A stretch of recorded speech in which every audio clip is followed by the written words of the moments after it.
Hi, I'm Gordon from Camera Labs, and this is my review of the Sigma 16-28mm f2.8 DGDN, a wide-angle zoom lens designed for full-frame mirrorless cameras. Announced in June 2022 at a price of $899 or £749, it's initially available in Sony E and Leica L mount versions, although we can keep our fingers crossed for Canon and Nikon versions in the future. Sigma loaned me the E-mount version, which I tested on a Sony a7 IV body, and in this review I'll show you what it can do with my regular set of in-depth tests. If you like my approach to testing lenses with real-life subjects including outdoor landscape comparisons, please consider giving my channel a follow. Thanks. So let's start with a video showing the 16-28 DGDN's range in action, and also how quickly or smoothly you can zoom through it. It's designed as an affordable wide-angle zoom, taking you from ultra-wide to standard wide coverage on a full-frame body, and that makes it perfect for travel, landscapes, architecture, and vlogging. It may not reach quite as far as traditional 16-35 models, but by ending at 28mm, Sigma's been able to keep the costs and weight relatively low, while also maintaining a bright and constant f2.8 aperture throughout the range. This also makes it a perfect match for Sigma's 28-70 2.8 DGDN, launched a year earlier at a similar price, and I have a review of it here if you're interested.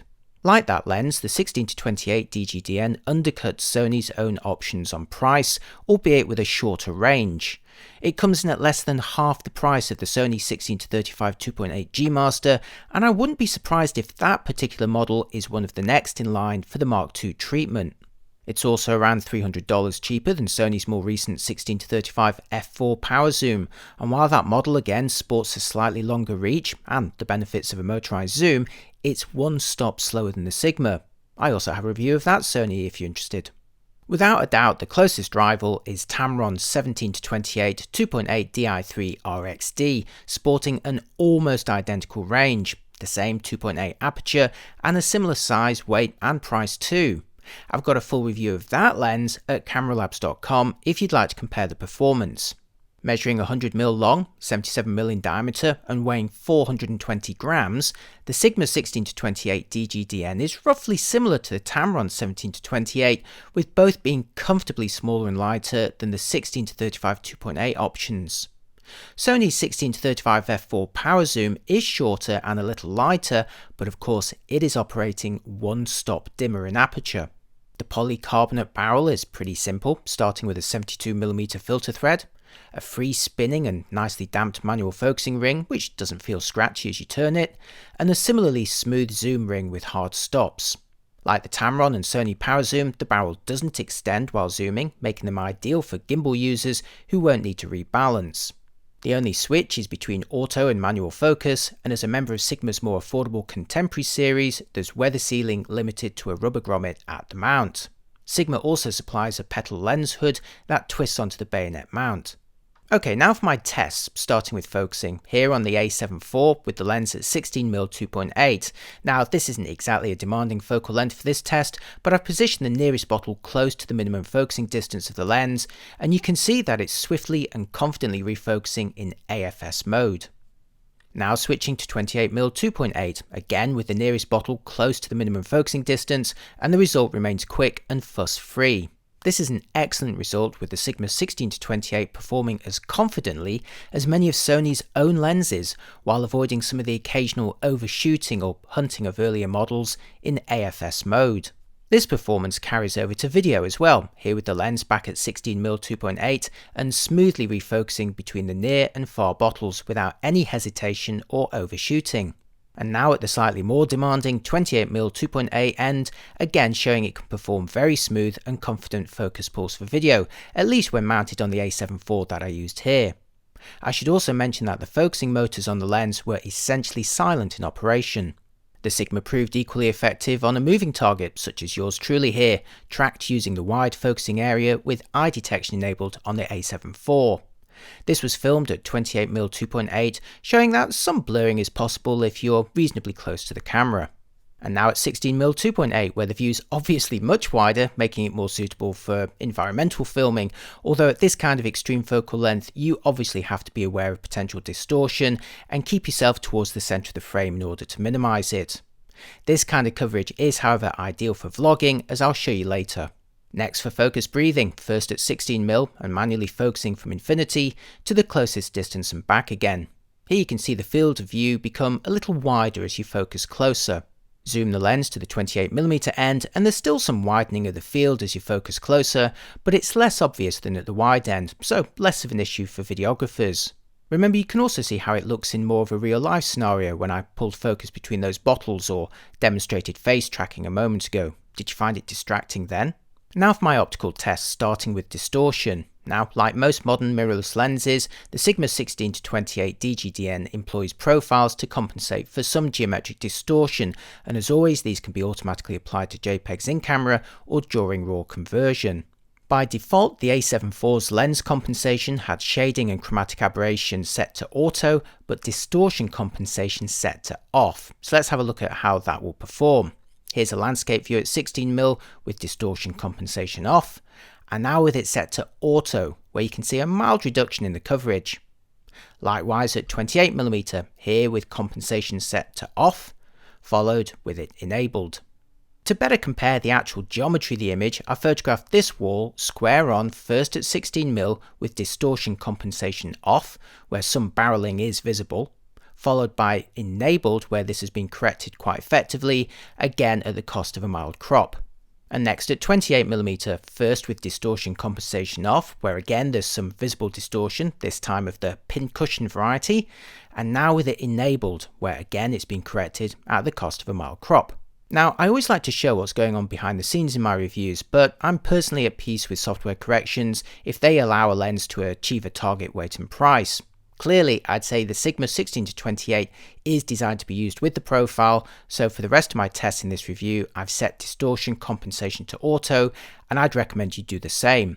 I also always shoot my outdoor tests from the same location, so you can compare the resulting coverage against my reviews of other lenses. In fact, just as a quick comparison, here's the Sony 16-35 f4 power zoom on the left, and the Sigma 16-28 DGDN on the right, both at 16mm and both with lens distortion compensation enabled. So this is with all of the software corrections switched on. Now look beyond the different lighting conditions and just at the coverage, and you'll see that the Sony is a fraction wider, but I'd say they're pretty similar in overall coverage here after those corrections have been applied. Okay, so onto the Sigma at 16mm 2.8, and as always I've angled the view so that fine details run into the corners. This was taken with the Sony A7 Mark IV using a central AF area, and taking a closer look in the middle shows good, sharp results with little to be gained from stopping down. Heading into the far corner of the 2.8 image shows some darkening due to vignetting, but the overall sharpness remains respectable. Closing the aperture one stop to f4 lifts the darkening and improves the sharpness a little, and there's small benefits to closing it further, but on the whole a strong result from the Sigma at 16mm even wide open. I'd say the level of detail was also close to the Sony 16-35 f4 power zoom at matching apertures. Next for the view from the Sigma roughly halfway through its range at 22mm, again starting in the middle at f2.8. Taking a closer look in the middle again shows the lens maintaining sharp details wide open, and closing it any further doesn't really result in much improvement. Returning to the f2.8 image and heading into the far corner again shows the usual darkening due to vignetting, plus a little softening of the ultimate detail, but it's still a solid result. Closing the aperture gradually lifts the darkening and improves the sharpness, which by f5.6 is looking pretty good across the frame. And finally for the long end of the range at 28mm, starting with the aperture wide open to f2.8, and again taking a close look in the middle shows plenty of fine details and little benefit to closing the aperture any further.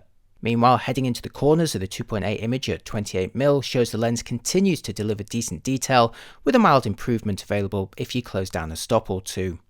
So overall, I'd say this is an excellent result for the Sigma zoom, sharp across the frame and throughout its range, even at larger apertures. Next for a portrait test at 28mm f2.8, and to avoid wide angle distortion at close range, I've stepped back a little further than normal.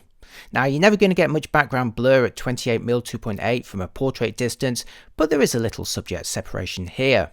Taking a closer look around my eyes and beard shows an impressive amount of sharp detail, the sort of crispness I'd expect from one of Sony's more expensive models.